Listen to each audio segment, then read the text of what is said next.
लहजा।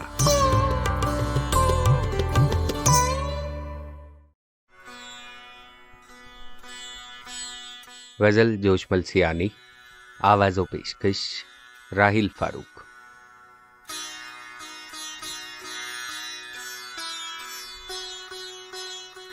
बहस में दोनों को लुत्फ आता रहा, मुझको दिल, मैं दिल को समझाता रहा।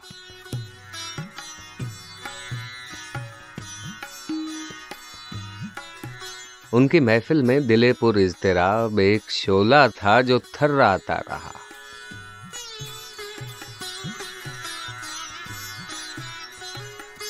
मौत के धोखे में हम क्यों आ गए, जिंदगी का भी मजा जाता रहा।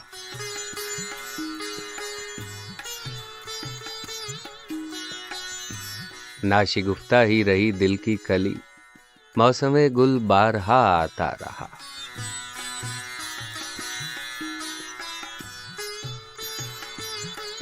जब से तुमने दुश्मनी की इख्तियार, एतबारे दोस्ती जाता रहा।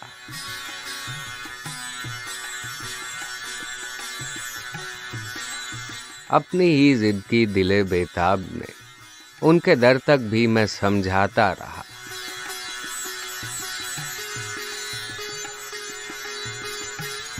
जौर तो है जोश आखिर जौर है, लुत्फ भी उनका सितम ढाता रहा।